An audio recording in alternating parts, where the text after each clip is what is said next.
인생의 진짜 문제는 길을 잃은 것이 아닙니다. 길을 잃은 줄조차 알지 못하는 겁니다. 이제 오늘 본문 말씀을 보면 그 익숙한 이름이 등장하죠. 삭개오입니다. 자, 그런데 삭개오 하면 뭐가 떠오르세요? 우리는 주일학교, 주입식 교육의 폐해가 있습니다.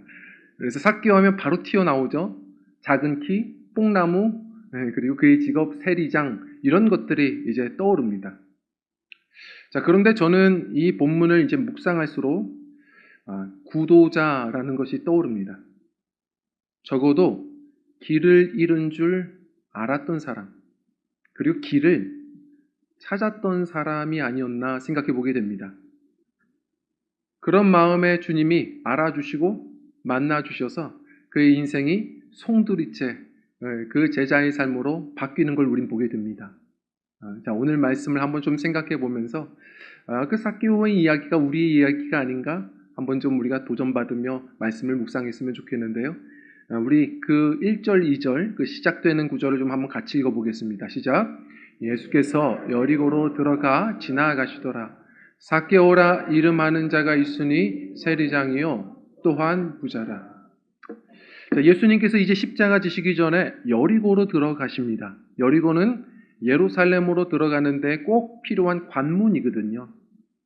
모든 물자들도 그곳을 통과합니다. 다시 말해 세금이 많이 거치는 곳이죠. 다시 말해 그 여리고에서는 세리장이라고 하면 두말할 것 없이 큰 부자입니다.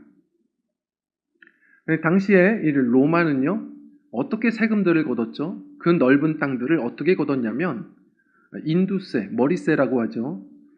이 머리세와 그리고 토지세 같은 이 직접세는 나라에서 관장을 합니다. 그런데 간접세는 어떻게 다 관리하겠어요? 그 많은 땅을요. 그래서 그 점령지에 사람들을 뽑아서 세리로 세우고 그들을 통해 계산하게 만들고 상납하게 하고 그 중에 일정량들을 그 세리들이 가질 수 있도록 부를 축적할 수 있도록 만드는 구조였습니다. 그러다 보니까 세리들은 동족들의 고요를 빨아서 부를 축적하는 구조였습니다. 부자였지만 존경하는 사람은 없었고 다들 매국노처럼 취급을 했었던 것이죠. 자, 근데 사람이 참 간사합니다. 한 20년쯤 세리 생활을 하다 보니까 어느 순간 그곳에 세리장이 된 겁니다.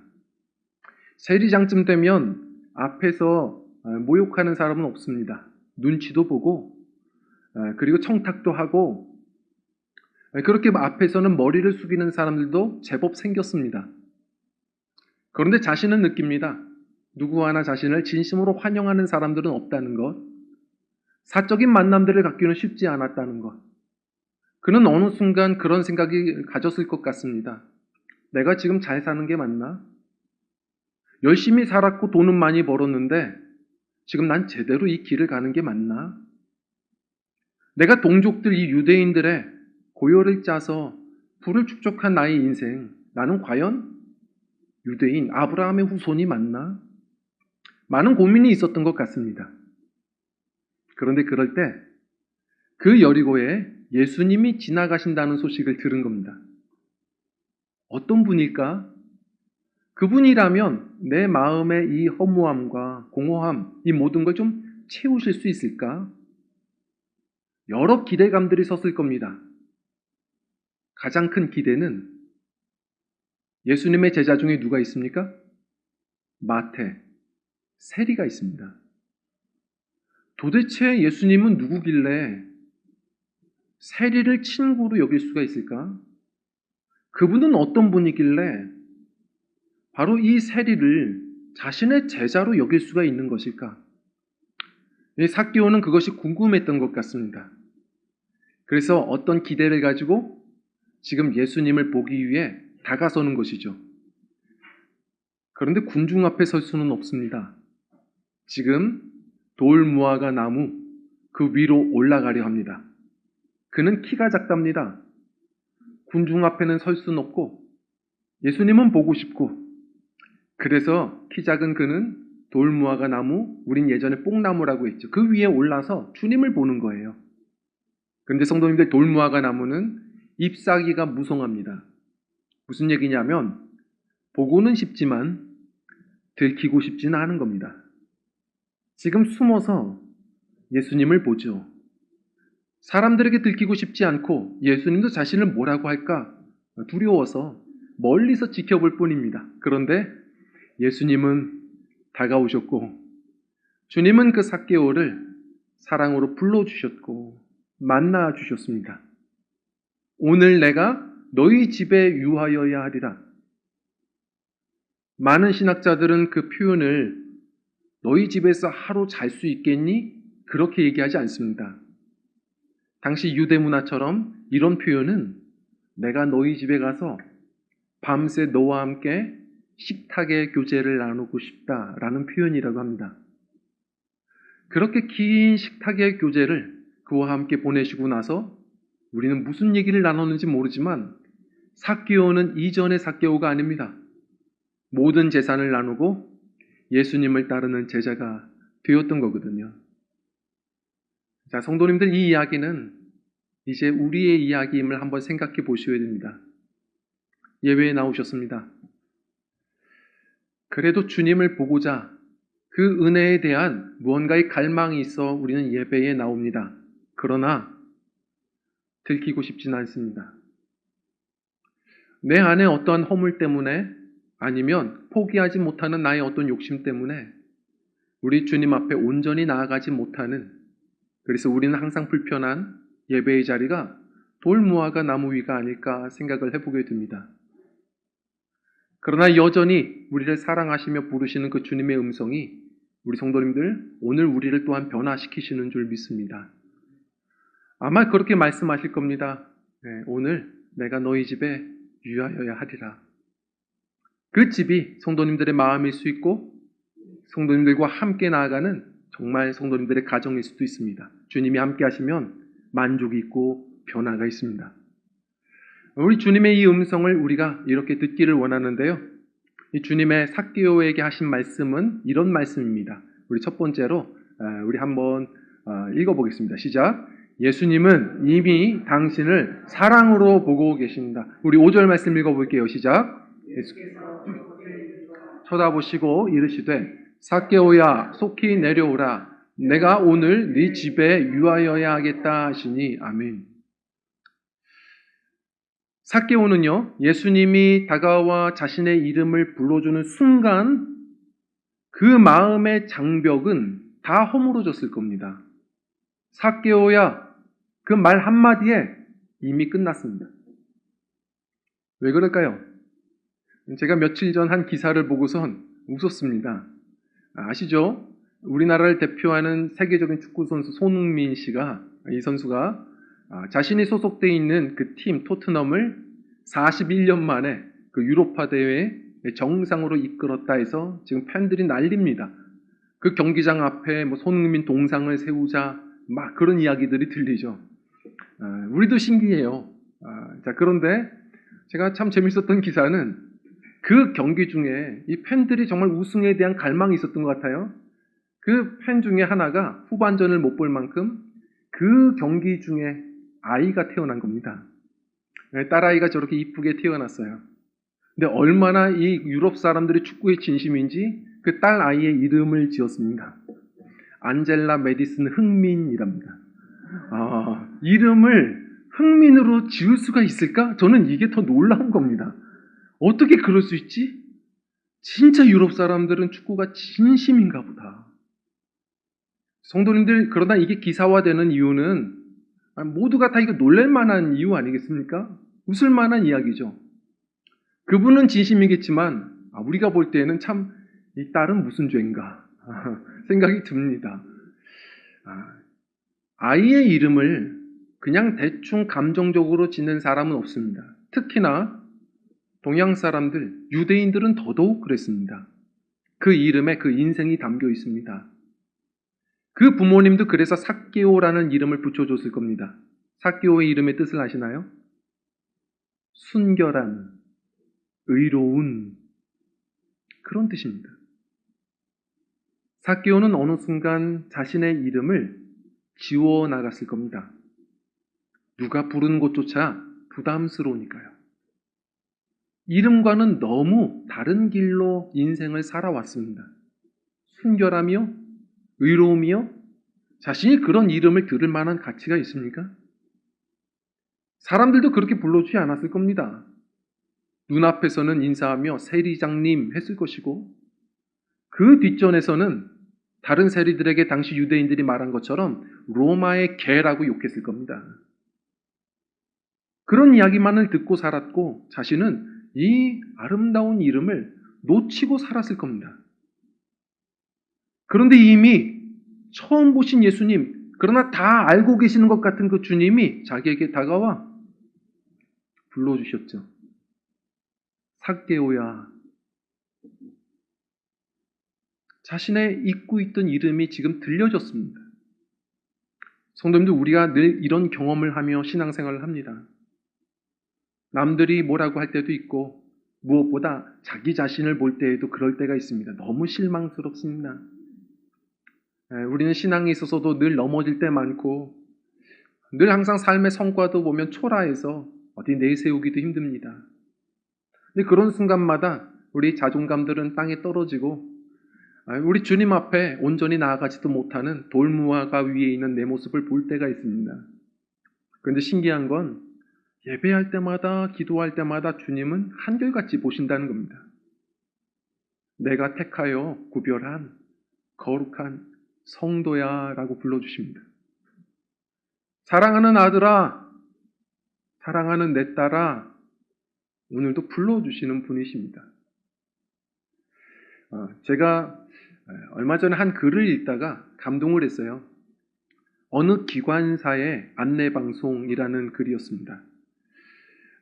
어떤 분이 이제 지하철을 타고 퇴근길에 올랐는데 사람들이 가득 차 있고 하루 종일 몸이 지쳤고 그런데도 집에 가서 뭘 해야 되나 막 머리가 돌아가며 피곤한데 노을이 이렇게 졌답니다. 근데 그때 생뚱맞게도 기관사가 안내 방송을 했습니다. 여러분들 바쁜 퇴근길이시죠? 그런데 잠시 창밖을 좀 보시겠습니까? 참 아름다운 야경이 시작됐습니다. 그런데 가장 아름다운 게 어떤 거라고 생각하시나요? 저 웅장한 그 빌딩들, 건물들에 새어나오는 불빛들, 아니면 저 아름다운 대교와 강변의 모습들?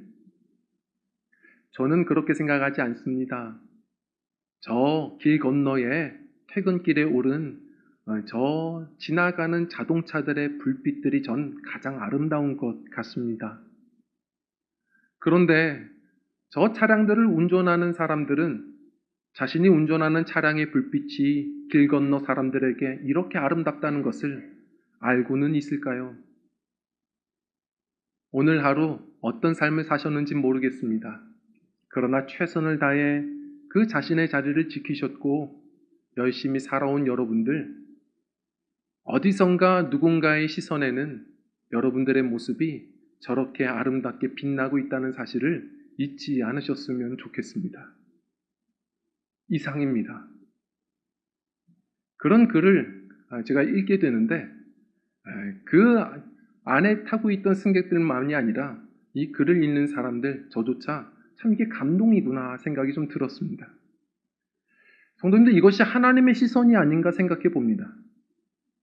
하나님은 우리가 어떻게 스스로 실망스럽게 여길지 몰라도 한결같이 사랑하는 자녀로 지금 보고 계시는 것 아닐까요? 제가 스승의 날 맞이해서 또 여러 은사님들을 좀 만나 인사하는데 신학 교수님 중에 여교수님이 계세요. 가르치실 때는 피도 눈물도 없으세요. 그런데 또 삶에서 이렇게 대화 나누면 참 친한 누님 같을 때가 있습니다. 근데 몸이 좋지 않다는 소식도 들었고 여러 소식을 들어서 인사하고 얘기를 좀 나눴습니다. 교수님, 건강은 좀 괜찮으세요? 괜찮다고. 교회 생활은 어떠세요? 신학 교수님들은 정교수는 이게 겸임이 안 되다 보니까 이제 주일날 예배는 드려야 되잖아요. 그래서 이제 가까운 또 교회들 찾아서 목사님들이 불편해할까봐 신학 교수라는 얘기 안 하고 평신도로 이렇게 신앙생활 하시는 분들이 꽤 있습니다. 아마 여기도 계시는지 모르겠어요. 그런데 이 교수님이 그런 얘기를 해요. 나 교회 옮겼어. 그래서 아니 교수님 왜요? 아니 그 교회 예전에 건강한 교회라고 하셨잖아요. 그랬더니, 건강해. 건강한데 목사님이 설교할 때마다 너무 혼내. 말씀으로 맨날 때려. 아니 다들 잘못 사는 거 알아. 그런데 좀 말씀으로 길도 찾고 그러면서 위로도 얻고 힘을 얻고 그렇게 가고 싶은데 집에 예배 드리고 가면 뭔가 흠식 두들겨 맞은 것처럼 몸이 아파. 그래서 옮겼어. 그러면서 얘기하시더라고요. 목사님들은 알아야 돼. 평신도로 살기도 힘들어. 제가 들으면서 너무 웃었고 그러면서 공감이 되고 주님의 음성처럼 들렸습니다. 그렇구나. 우리가 때로는 말씀으로 서로가 권면하고 서로 길을 우리가 찾아가며 우리가 몸부림도 치고 해야 되지만 그렇지만 가끔은 변함없는 주님의 사랑의 시선도 알려줄 필요가 있겠구나. 때로는 우리의 평가 때문에 하나님의 평가를 또 놓치고 살아갈 때도 있겠구나. 성도님들, 우리가 신앙생활에서 늘 변화를 가지고 힘을 얻는 건 우리의 그 조악한 주님을 사랑하는 이랬다 저랬다 하는 우리의 사랑에 있지 않고 한결같으신 우리를 향한 주님의 사랑이 우리를 변화시킨다는 것을 잊지 않으셔야 됩니다. 주님은 여전히 사랑의 시선으로 보십니다. 그렇게 숨어 계셔도 주님의 그 사랑의 시선은 그 돌무화과 나무 그 끝에도 제외되지 않는다는 사실을 잊지 않으셔야 됩니다. 이미 알고 계십니다. 그 사랑으로 바라보시며 거기서 멈추지 않으십니다. 우리 두 번째로 같이 읽어볼까요? 시작. 예수님은 오늘도 당신의 문을 두드리신다. 단지 그 이름을 부르시는 것으로 끝나지 않습니다. 우리의 문을 계속 두드리십니다. 내 집에 유하여야겠다. 그것이 그 집이 우리의 마음일 수도 있고 우리와 함께 걸어가시는 바로 우리의 가정일 수도 있고 우리의 인생일 수 있습니다. 주님은 우리 인생을 열어가는 만큼 함께하고자 하시는 주님이세요. 자, 삭개오와 하루의 식탁 교제를 이루셨습니다. 그리고 삭개오는 놀랍게 변화가 되죠. 예수님께 뭐라고 얘기합니까? 이렇게 얘기합니다. 예수님, 제가요, 제 재산의 절반은 가난한 자에게 나누고 그리고 제가 토색한 것이 있다면 4배로 갚겠습니다. 자, 이게 무슨 뜻인지 아시겠습니까? 성도님들, 이 누가복음 19장은 누가복음 18장과 이어서 보셔야 됩니다.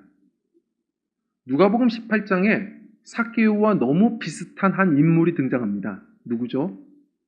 부자 관원입니다. 이 부자 관원은 예수님 앞에 나올 때 숨어서 이렇게 나오는 게 아닙니다. 당당하게 걸어 나옵니다. 주님이 말씀하시기 전 당당하게 먼저 이렇게 선포합니다. 예수여, 어떻게 해야 영생을 얻는 겁니까? 그 부자는 그렇게 주님 앞에 거드름을 펼치죠. 그리고 나서 예수님이 그렇게 말씀하십니다. 네 가진 모든 재산을 가난한 자들에게 나누고 나를 따르라. 그랬더니 그가 재물이 많은 고로 근심하여 예수님을 떠났다고 말합니다.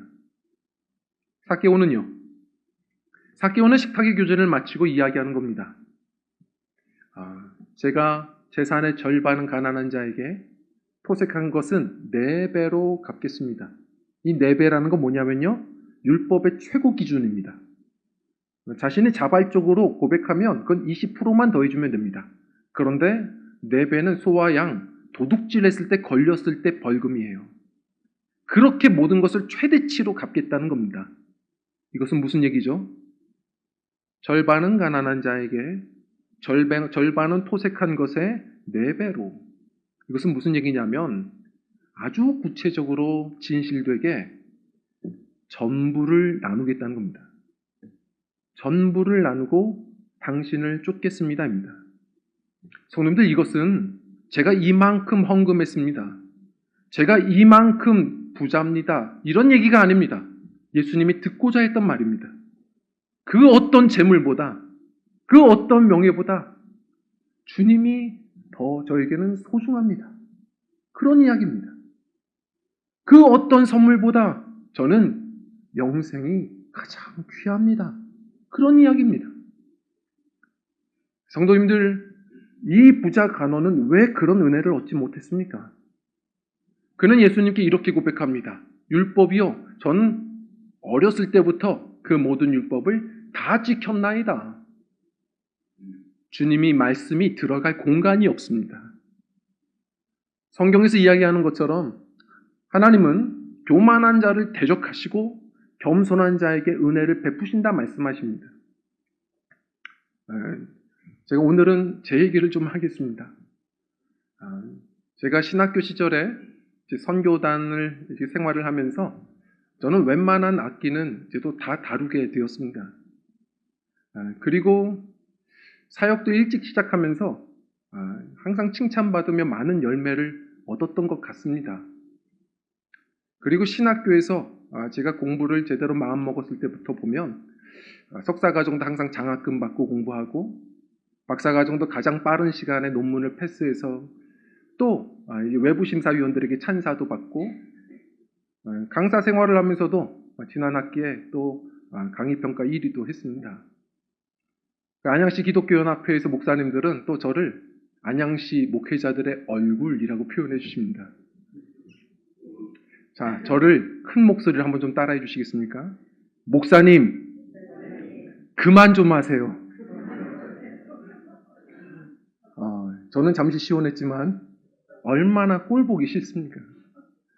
성도님들, 자기 자랑, 대화를 나누면서 자기 이야기만 하는 사람들 왜 피하고 싶을까요? 그와 대화해도 그 안에 내가 들어갈 공간이 없는 겁니다. 교만이라는 말은 원어에 보면 자기를 부풀리다라는 뜻입니다.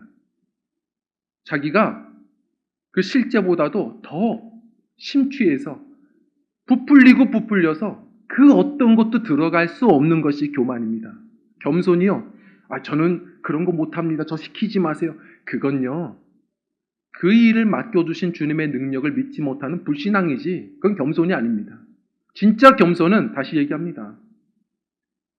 자신이 잃어버린 사람이라는 것을 아는 것, 자신의 마음에 공간을 두며 주님을 필요로 하는 사람들이 주님께서 정말 기뻐하시는 은혜가 머무는 겸손입니다. 오늘도 우리 대표기도 하실 때 길이요 진리요 생명이신 예수님을 표현했습니다. 우린 늘 고백합니다. 그렇다면 진짜 우리는 예배 때마다 뭘 해야 될까요? 주님 앞에 엎드려야 됩니다.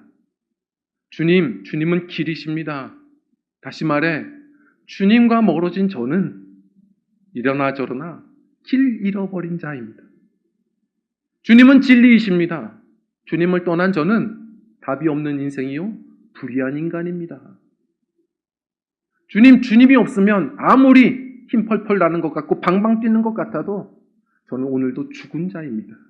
저는 주님이 필요합니다. 누가는 오늘 이 삭개오의 얘기를 결론 지으면서 10절 말씀으로 이렇게 표현합니다. 한번 좀 읽어볼까요? 시작. 인자가 온 것은 잃어버린 자를 찾아 구원하려 함이니라. 아멘. 잃어버린 자라는 의식이 있으십니까? 여전히 잃어버린 양이라는 걸 모르며 내 갈 길을 가고 있는 것은 아닙니까? 주님이 어떤 말씀을 전하셔도 들어갈 공간이 없는 자기 사랑, 자기 계획, 자기 욕심, 자기 것으로 가득 차 있는 우리의 마음들은 아닙니까? 성도님들은 부자 관원입니까? 삭개오입니까? 저도 모태신앙으로 살아오면서 신앙생활은 벌써 세월이 참 빠르더라고요. 벌써 50년 가까이 되는 것 같습니다. 인생의 한 절반은 사역자로 살아온 것 같습니다. 그저 정전이 나도 기계에 사고가 있어도 그래도 외우는 찬송가로 말씀으로 사역의 자리를 지킬 수 있을 것 같고 아무리 삶이 엉망이어도 남들 앞에는 능숙하게 신앙인인 척 할 수 있을 것 같습니다. 그래서 문제입니다. 익숙합니다. 능숙합니다. 이러저도 잃은 자라는 의식을 때로는 놓치고 살아갈 때가 참 많습니다. 우린 스스로 물어야 합니다. 지금 내 마음에 이 식탁에는 예수님이 계시는가? 내 사역에, 내 인생에, 내 가정의 주인이 주님이 되고 계시는가? 그 어떤 것보다 정말 우리 예수님이 나에게는 더 중요한 분인가? 내 인생의 영생이 큰 관심사인가? 우리는 늘 돌아봐야 합니다. 오늘도 우리를 그 사랑의 시선으로 보시며 말씀하십니다. 저는 삭개오처럼 반응하셨으면 좋겠습니다.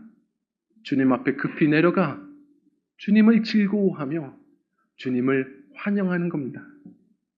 그럴 때 참 아무것도 아닌 우리지만 주님은 오늘도 이렇게 삭개오에게 하신 것처럼 이 귀한 두 번째 음성을 주시리라 믿습니다.